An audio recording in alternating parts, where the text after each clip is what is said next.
Did you know? The Legend of Zelda: Ocarina of Time was heavily influenced by a failed attempt at remaking Zelda 2: The Adventure of Link. Before work began on Super Mario 64, Nintendo experimented with a polygonal remake of Zelda 2 on Super Nintendo using the Super FX chip. Zelda series developer Yoshiaki Koizumi described the game in motion as a thin, polygon Link seen from the side and fighting with his sword. The emphasis on swordplay came from a desire to incorporate Chanbara-style sword fighting. Chanbara is a genre of film known as samurai cinema in the West, and is notorious for its sword-fighting action sequences. This desire was carried over to Ocarina of Time and embedded into both the gameplay and the story. Even the original reveal trailer for Zelda 64 showed just how fundamental sword fighting was to the game. There's one interesting thing to note about this early trailer. The knight Link is dueling is covered in the exact same texture used on Metal Mario in Super Mario 64. The trailer's background was bare, and Link was the only fleshed out character on screen, suggesting this trailer was from an extremely early stage in development.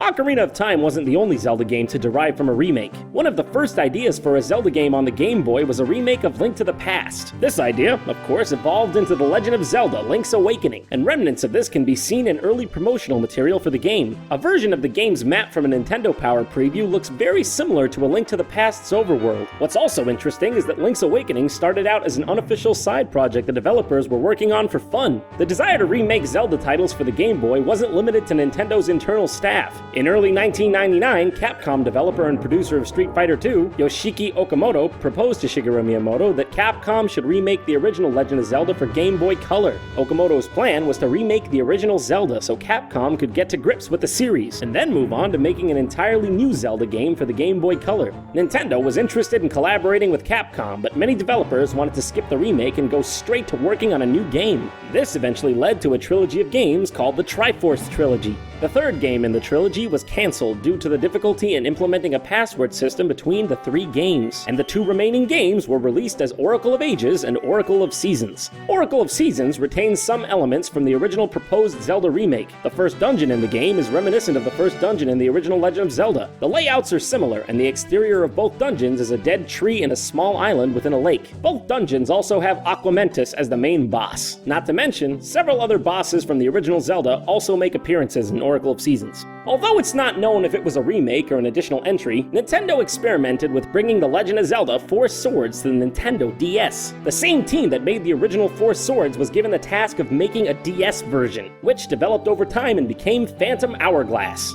The theme of remaking Zelda games on handhelds persisted even on the Nintendo 3DS. After Ocarina of Time 3D was released, Miyamoto mentioned he'd like to remake A Link to the Past for 3DS, but would rather create a new game inspired by it. Miyamoto has also mentioned the possibility of remaking The Legend of Zelda: Majora's Mask instead, possibly due to interest from fans. Miyamoto ended up asking series producer Eiji Aonuma to remake A Link to the Past for 3DS, but Aonuma wished to create a new Zelda game and convinced Miyamoto to go in that direction, leading to the development of The Legend of Zelda: A Link Between Worlds. Although it's more of a port than a remake, the idea to make the Wind Waker in HD came from the developers playing around with the Zelda HD Experience tech demo from E3 2011. They used the same lighting from the demo on Link's Wind Waker model, and his appearance had such a strong impact that they started to do the same with the Wind Waker's environments as well. Series developer Satoru Takizawa has stated, "We took the various versions of Link from the Zelda HD Experience, Skyward Sword, and the Wind Waker and lined them up in the same setting. We used practically the same shader and brought out the same shading, and Link from the Wind Waker made an overwhelmingly strong impact. He exerted some kind of unnatural pressure. The Wind Waker's visuals were definitely impactful and reached a new audience." After the release of the GameCube version, several of the developers' wives became interested in the game, despite not being gamers themselves. They loved the game's art, and from that point onward, Eiji Onuma's wife would play the games he'd worked on.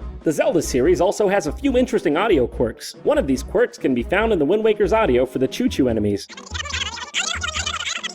This sound is actually an argument between two Japanese men that's been sped up and played in reverse. The man at the start says, "At least I'm not balding," and the man near the end says, "And looking like you are, people will think you're a monster."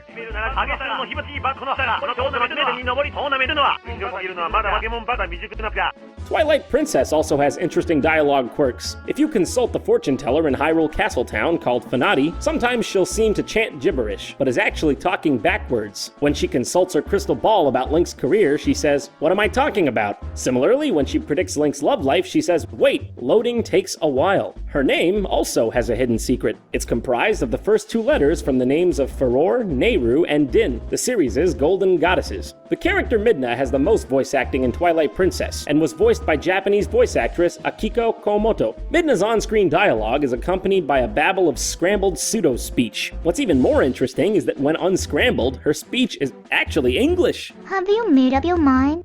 I'll take you there with my power. What do you think happened to those who try to rule with sacred magic? I'll be watching. I guess you aren't stupid.